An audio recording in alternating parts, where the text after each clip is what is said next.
Hello and welcome to Early Years TV with me, Kathy Brodie. Today we are discussing about investigating uncertainty with children, which is a really fascinating area. And I'm delighted to be joined today by Laura Fish. Laura is a former preschool teacher turned marriage and family therapist from San Diego, California, who began her work in early education over 25 years ago as a preschool teacher. After earning her master's degree in counselling, she worked in a mental health consultant for public private pay and a Head Start infant, toddler and preschool programs. Head Start's great. I love Head Start.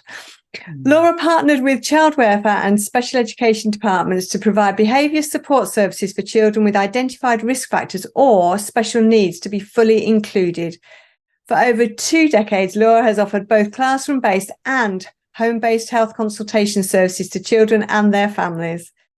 She's parlayed over 30 years of experience as an educator and therapist into creating innovative, cutting-edge trainings for educators and care providers to help them teach based on science, not habit, as they work smarter, not harder. And I think we're going to hear work smarter, not harder a few times today. I'm really looking forward to it.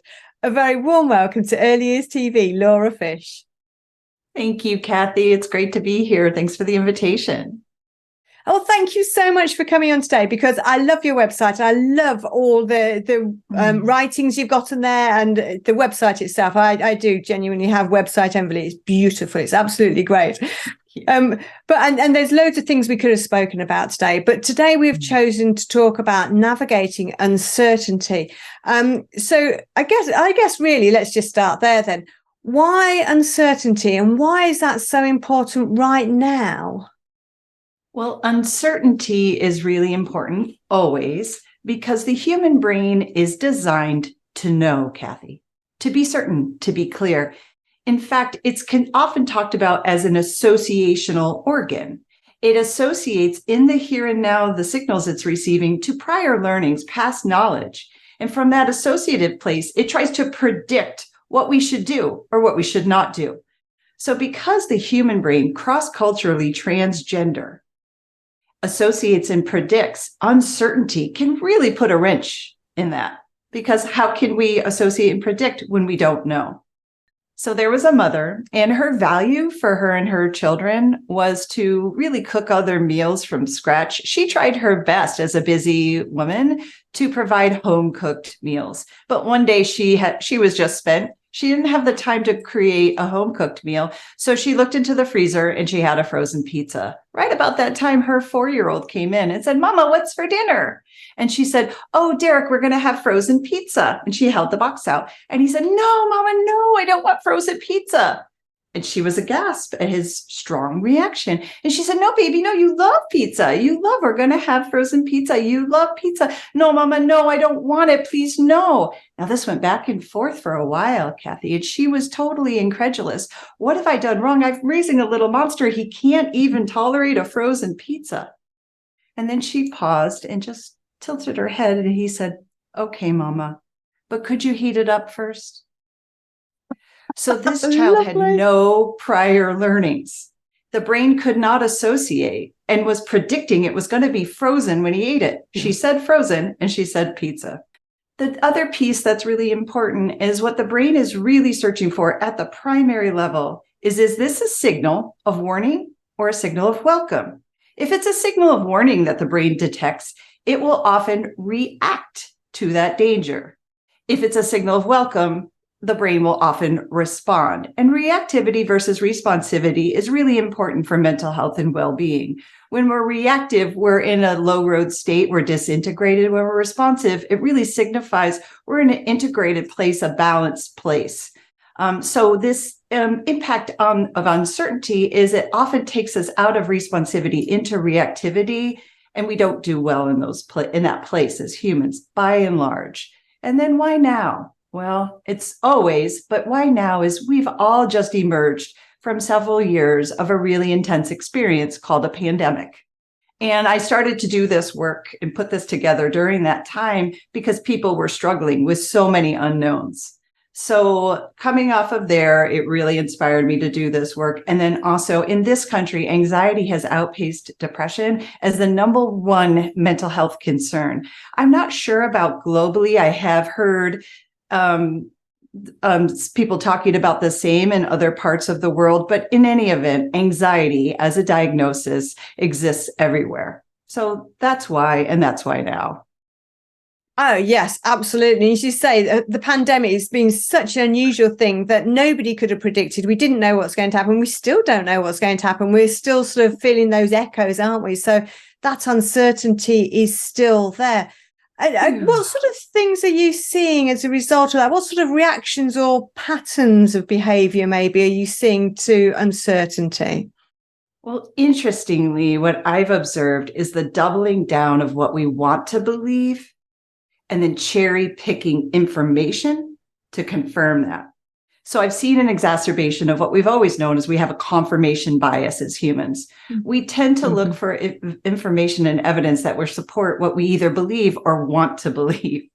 So I'm seeing a doubling down in that. And that can be challenging because you're then missing evidence that could help you grow into potentially expanding your view of the world.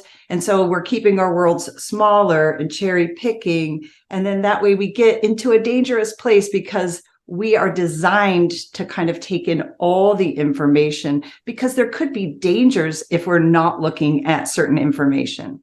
So that's concerning to me that confirmation bias is getting exacerbated. Yes. I think yes, I can think of all sorts of examples that we've seen on that. I know that you write about that on your website as well. I mean, there are lots of examples at the moment, aren't there? Sadly, yeah, absolutely. Yeah. So if we are talking about this sort of, I guess we're looking at the personal, social, and emotional sort of element when we're talking about children in particular. So how can we kind of counteract that? How can we promote good emotional health for children then? When I sat down to start to organize what I was seeing in terms of how people are reacting to uncertainty, I noticed there was a pattern. And the pattern came to me in what I call the 4 Ds. Adults tend to dismiss, deny, distract, or direct when challenges arise and when there's uncertainty. And most challenges have an element of uncertainty. Yeah. So the example I like to use is one that's very common to most people, whether you're a parent or whether you're a teacher, and that's lunchtime and a child, a 3.5-year-old child who has a preferred cup. They want the red sippy cup and there's only blue left. So the child starts to whine a little bit. Teacher, I want the red sippy cup. I really need that. And the teacher says, Dion, we only have blue sippy cups. You'll be fine. So that's dismissing. They acknowledge the challenge, right? But the teacher dismissed Dion's need. Or you could deny. You completely don't even address it and just say, here, take this sippy cup. You're going to be fine. Or you could try to distract Dion. Dion, we have corn and chicken tenders and milk for lunch. You love this lunch. And then finally, we could direct Dion. Direct, it stands for directing the child's attention to the solution, rushing to fix it. Dion, tomorrow you can have the red sippy cup. So in all 4 of those, nobody acknowledged the challenge for Dion. No one was like, oh, this is hard. You're not getting the cup you really, really want. It was dismiss, distract, deny, direct. Nobody tuned in to what it was like for the child. Yeah. And I mean, as an adult, that would feel very bad, wouldn't it? You would be like, why is nobody acknowledging the fact that I'm actually really upset here and that there's something going on? So what is it that we can then do as a result of that to help calm that child's emotions then? Absolutely. So I created something called the 4 A's of navigating challenges. Sometimes I call it the 4 A's of navigating uncertainty, because to me, challenges always have a level of uncertainty. If there was no uncertainty, kind of wouldn't be a challenge most of the time. So the 4 A's involve very important components. It's not a step-by-step framework. It's got 4 components to it. And these components are drawn from the fields of interpersonal neurobiology, child development, neuroscience. I didn't make these things up. I just strung them together in a meaningful way. What I hope to be meaningful, and it turns out it has been. And the 4 A's stand for acknowledge, attune, adopt, and ask. So if we want to promote social, emotional, and relational development in children, we have to teach them those skills. And these 4 elements are designed to help teach them. So when a challenge arises, you just, first of all, just acknowledge the challenge. Oof, that's really difficult, Dion. You really wanted the red sippy cup and we only have blue, huh? Just acknowledge it. You're not promising anything. You're not agreeing that it is a challenge. You're just seeing the perspective through the child's eyes. And to continue with that perspective taking, let's use attunement.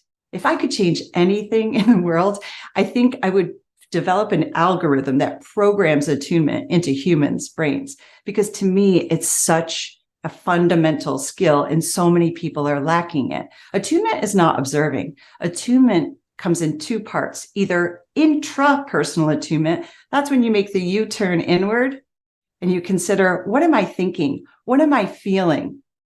What are my body sensations? What are my values, perceptions, and beliefs? You check in with your own mental activity. Or you interpersonally attune. INTER means between. So you tune into another person's interior landscape. Kathy, what are you thinking and feeling and perceiving? And what are your body sensations? So as a teacher or a parent, we observe in order to be able to attune. But attunement is much deeper and really, really important. So for Dion, we would have acknowledged the problem and then we attune more. We can ask an open-ended question. We can summarize his perspective. We can include emotions. I imagine you might feel really frustrated and a little sad. I see those tears. Am I with you? So attunement is to 2 things. Number 1, to help the child feel resonated with. They're not alone suffering through this sippy cup challenge on their own. I'm right here with you, but I'm not here trying to rush you to happy or rush to fix. I'm attuning to you. I'm resonating with you. And people out there, this is such a way to promote health and safety, not rush to fix. Just stay with it. Stay with it. This is so challenging for adults.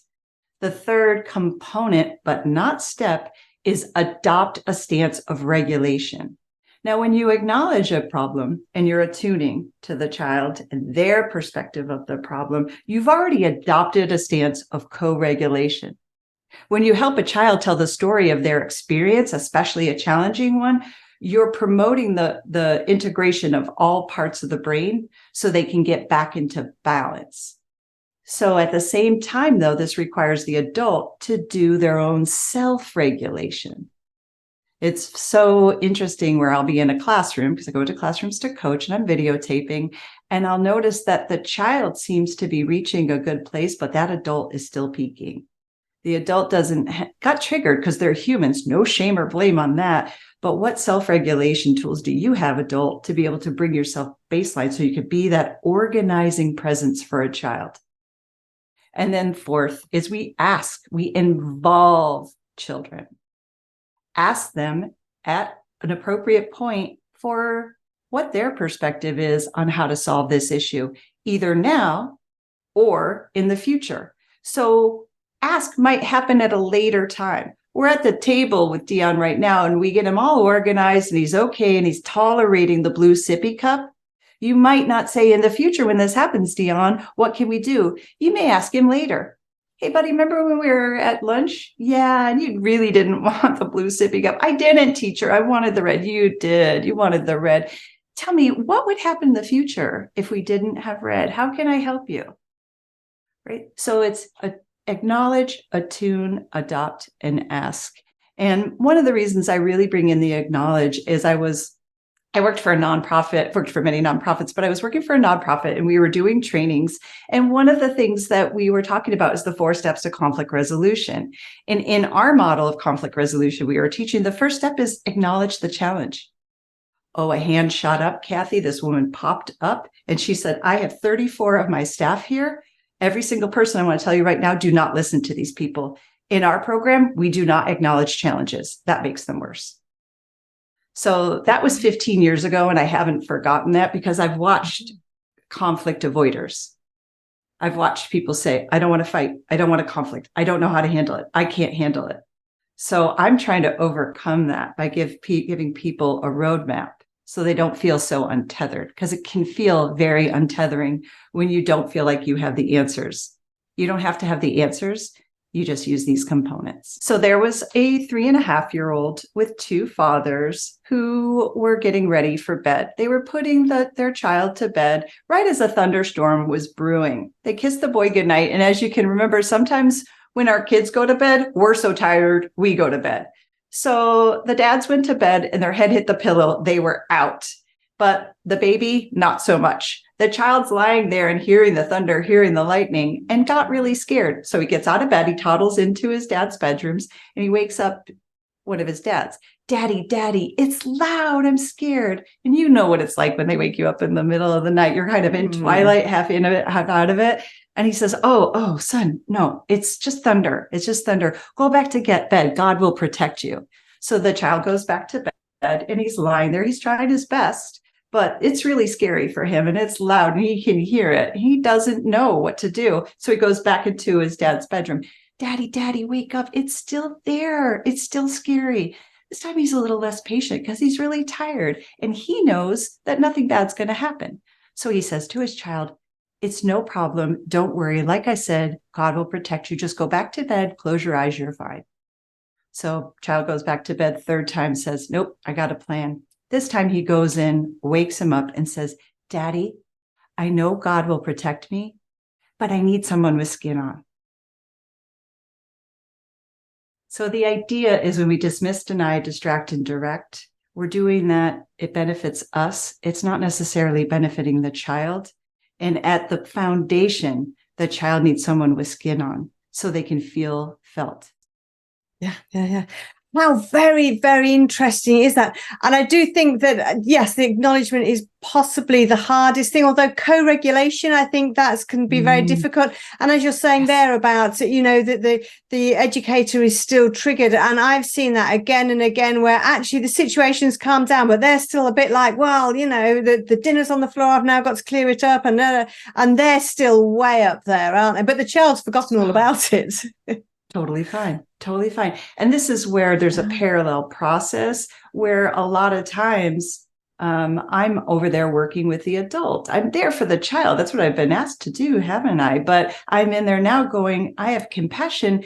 And then I think it's my psychology training, but anyone could see it. There's probably some trauma here, some unresolved trauma, because they're humans on the planet. And this is unwittingly, this child's triggering some past trauma. So it's really important for us to make sure in this field that our trainings aren't just focused on what to do with children, but how to support the adult as well. I'm super passionate about that. It's a huge part of my work.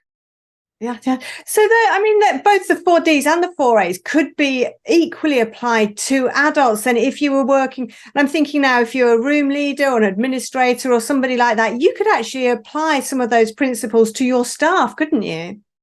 You sure could, Kathy. Very insightful. And basically, the 4As is therapy adjacent. Let's just put that. You don't have to be a therapist. I don't recommend you therapize people. I love that word. People say it to me all the time in my personal life. Are you therapizing me? I'm like, I don't know. I'm just being a human. I can't separate.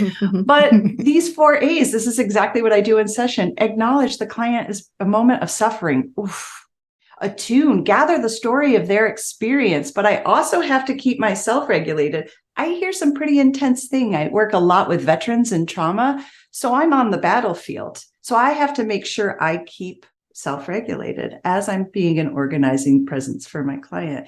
And then I'm adopting that co-regulation, self-regulation stance for both of us, and then involving the client.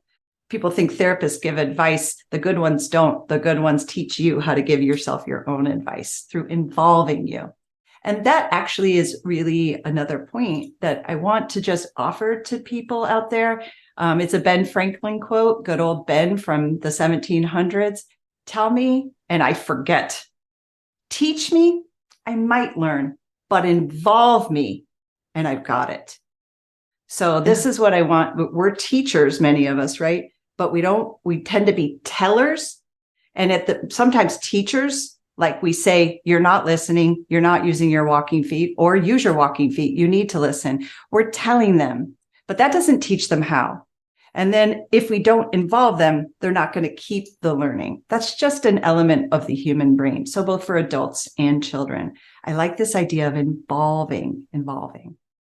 Yeah, yes.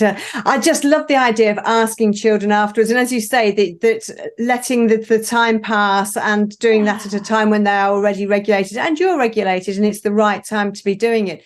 But let me challenge you a little bit on something there, Laura. That's, I think sometimes when we do training like that and we go in and the educators have all got it and they're all fired up and they're going to be doing that this week and next week, and then the following week it's not quite so new and shiny, and then the week after that they've almost forgotten it, and then it's the summer holidays and they've totally forgotten it. So how do we make sure that these sorts of things are embedded, that they become second nature to educators? It's such a great question, Kathy. And I feel like, especially, I don't know about over there, help me know, but I know we have big groups of people trying to think about just that. What moves something from the training into implementation? And there was a Joyce and Shower study that's really old now. It was back in 2012, but I haven't seen anything more recent. I'd love for someone to send me something. And in that robust study, they found that professional development coupled with coaching in the classroom really bumped up the implementation. So that's why I became a coach. I do these trainings, but then I'm someone that comes into your classroom with a video camera, never without. And we reflect on your practice. So my coaching is all strength-based. I show the teachers clips from the classroom. And first we highlight the strengths, how they are implementing the 4A's and minimizing the 4D's. And then we look for areas of growth where perhaps they could have used one of the 4A's and they slipped into 4D or they did something else. And then we just continue that. We just give shared reflective gaze, starting with strengths, so that I'm not a signal of warning. I don't want to come into a classroom and they go, oh, crackers, Laura Fish is here. I want them to be like, oh, good, Laura Fish is here. And that video camera sometimes makes it, oh, no. So I have to make sure that they feel comfortable. No one likes to be videotaped. I don't like to be videotaped. No one likes to watch themselves. But it's so important for growth and practice. Because here's the thing. I can leave this interview today and think, oh, I think I did pretty good. I said this, I said whatever. Then I watch the videotape and I say, oh my gosh, I didn't even know I said that. Oh my gosh, I thought I didn't do that, but I did. We are not reliable reporters. Self-reflection is an inexact science. So even when I have a videotape and 3 teachers are looking at it, 3 of them see different things. Yes. And I think that is so interesting. And I've done that, and we've watched videos together, maybe not of themselves, but of clips of like what you might consider good practice. And different people in the room have seen totally different things, noted different things. And it's really interesting because they've all got lived experiences. They've all got different perspectives. They've all got backgrounds. As you say, we're human beings. We're triggered by different things. We love different things. Whenever I go into a setting, I just adore the boys that are chasing around and climbing on the tables. I'm like, that is so lovely. Whereas somebody else likes the princesses dressing up, so we're all different, aren't we? So yeah, but wow, I'm not sure if I'd want to be videotaped, but what a strong way to do it. Wow. So you must have seen all sorts of things in your time going in and doing consultancy. Yeah. What sort of benefits have you seen when you've done that? What changes has that made? It's incredible. My passion, besides the videotaping, because I literally won't, now that I'm an individual, I can say no. If you don't want to be videotaped, I won't do it. I do have people with religious objections. I will not film them. That makes sense to me, right? I'm not going to step on your religion preferences. And then I once had a teacher, her designation was assistant teacher. I call them all teachers. And she literally was shaking. And I was like, that would be mean. That would be cruel. So I didn't.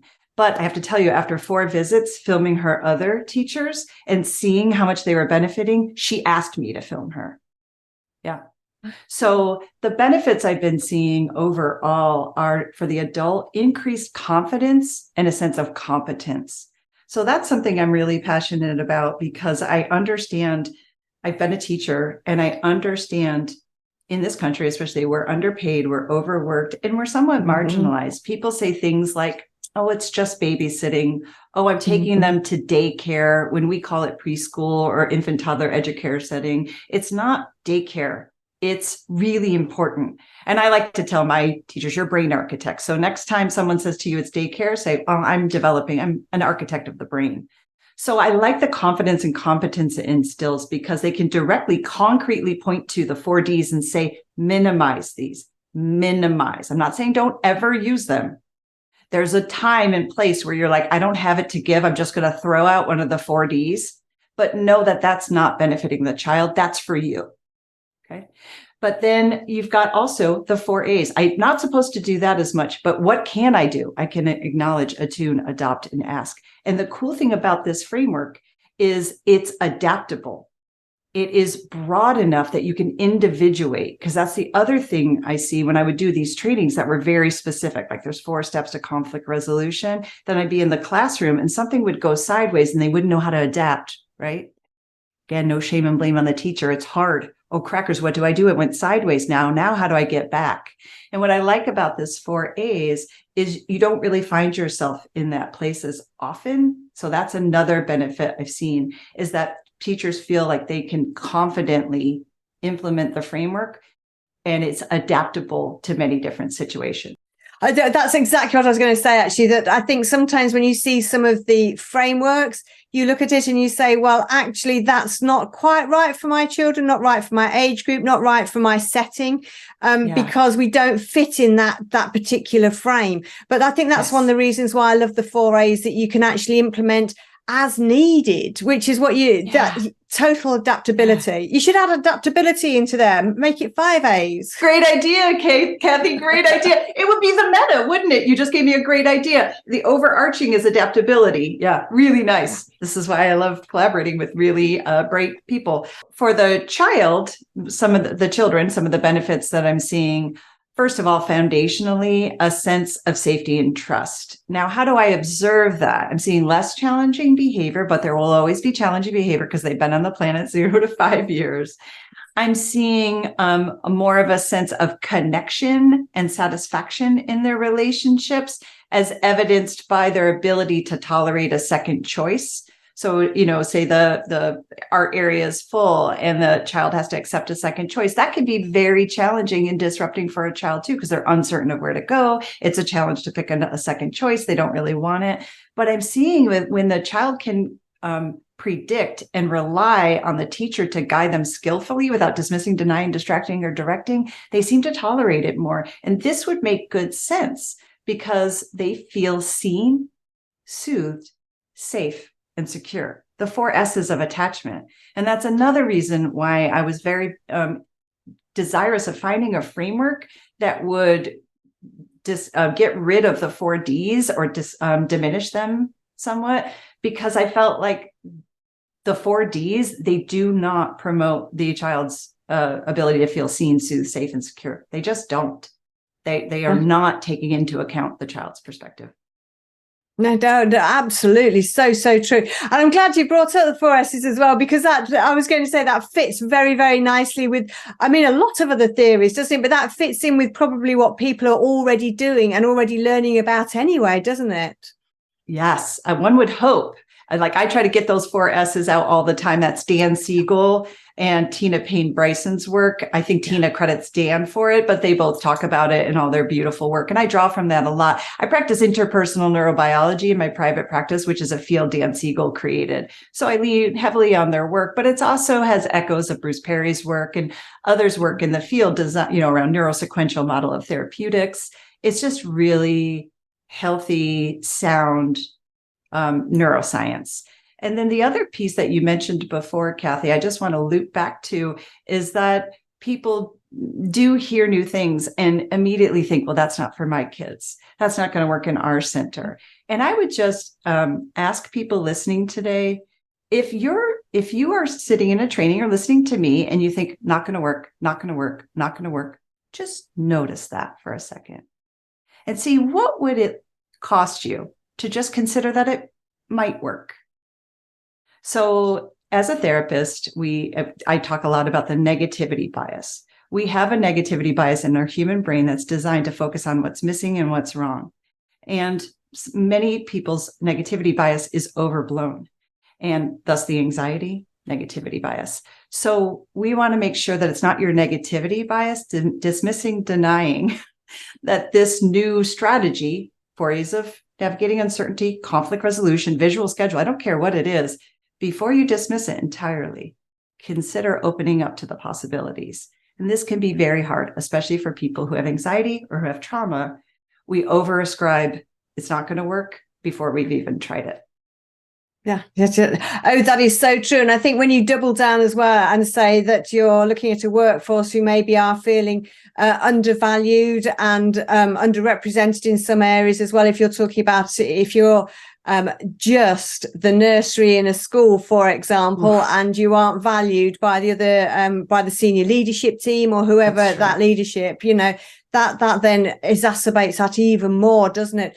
And of course, the other thing that we've not discussed, I know we don't do this for the inspectorate, but if you also have an inspectorate come in, I just think this would be a great thing to be able to discuss with them and say, this is how we deal with conflict. This is how we challenge these things. Absolutely. And to that point, Kathy, a coach like myself is really there to help them understand the conceptual underpinnings of whatever they've learned in the training or the online course. They take one of your beautiful online courses, please do so.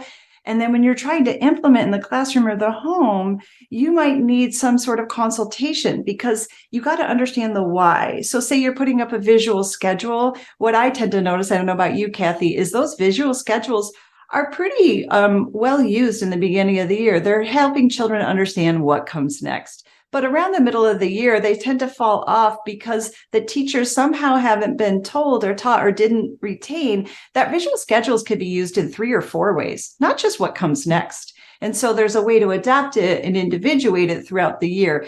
That's what I call the conceptual underpinnings. It's not just the what visual schedule, it's the why and the how. And that's true with the 4 A's too. It's not just what do, you acknowledge it to and adopt and ask why. And so in my article on my website, you guys can find out much more about the why. And in my podcast, you can find out about the why. This is just an introduction and overview of kind of the what and the how. I've given some of the why. The brain's a prediction machine, an association machine. But even more, if you really understand the why, you're going to move from first order change, having being trained on the technique and trying it out, visual schedule, 4 A's, conflict resolution, to second order change, really understanding the value of the tool, how it promotes social, emotional, relational health or academic health or science, technology, engineering, math, STEM learning, whatever.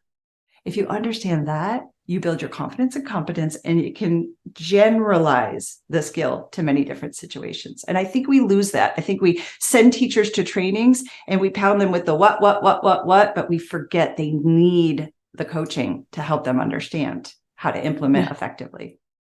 Oh, absolutely. So true. 100%. I could not agree more. Absolutely, Laura. And of course, as you say there, you've got tons and tons on your website. And I've already spent many hours going through when I was looking to see what to talk about, all the different things you've got on there from all sorts of different perspectives. And I think whatever your challenge is at the moment, whatever the area that you're concerned about, you will find an article on there or a podcast on there that will help you deal with that. I mean, what are some of your favorite things on your site at the moment, Laura?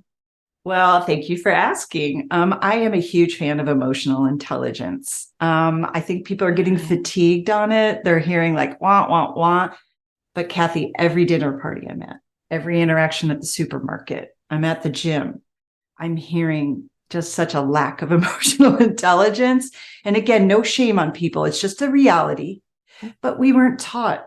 And this is cross culture. I know the Brits get a lot of stereotypical, they're not emotional, they don't show emotion, whatever. But man, come over here and it's the lock it down, don't cry, don't show your emotion. Every single time someone cries with me in therapy, every single time, man, woman, non-binary, they apologize. Just think about that. Why are you apologizing to me for crying? I am having compassion for you that you're sad because it's a stigma. It's a stigma to show emotion. So emotional intelligence is one of my passions. And also because there is an emotion behind every challenging behavior. And yet we rarely, if ever, start to look at the emotion as the place. So energy and motion, emotion. we really need to focus more on teaching children to identify, understand, express those things, and then manage them. We focus on manage. So it's one of my favorite topics. And of course, that's why your strapline is work smarter, not harder, isn't it? That's exactly what you're talking about there, isn't it? It is. And with that conceptual underpinnings too, Kathy, great connection. It's just like, I get it, teachers, you work hard. I see you, I hear you. It's just, if you would open up, and they're opening up to learning to go deeper, the conceptual underpinnings, and don't stay at the surface. Again, compassion for teachers though, because some of the problem is the environment, is we change things on teachers so rapidly. So this year, my director's really into this, and we had to go to a training for this, and we learned it, but next year she threw that out the door, and now we're doing something else. They've told me, like, Laura, I want to believe that this is going to stick around, but why should I invest when it might just change next year? Right. Yeah. So that's why when I develop tools like this, because I feel like they're pretty bulletproof in terms of not needing to go away. They're not very specialized enough to just be the flavor of the month, but they're not too abstract so that you can't figure out where to apply them. I feel like they go, and especially different curriculums too. I work with Reggio Emilia, I work with Montessori, I work with High Scope, I work with, you name it, creative curriculum. So they can't say, well, like with our curriculum, this doesn't work. No. Oh, so true. And that, I just think, as I say, your website is just amazing. But I will make sure that there's a link directly through to the article that we've talked about here today. But I urge everybody to go and have a look at some of the other articles as well, and look at the podcast. And I'll make sure all the links are in the words that go along with the video, so you can click through and have a look on there at the moment. But wow, just for the minute, Laura, I know we could talk all day about this. I know you've managed to squash 3 days worth of training into just this session. So thank you very much indeed for doing that. Really appreciate it. But for the moment, Laura Fish, thank you so much for coming on to Early Years TV and giving us a flavour of what you're doing with your consultancy work. So interesting. Thank you very much indeed. Thank you, Kathy. I really enjoyed our talk. Oh, you're most welcome. And I look forward to welcoming everybody to the next session on Early Years TV.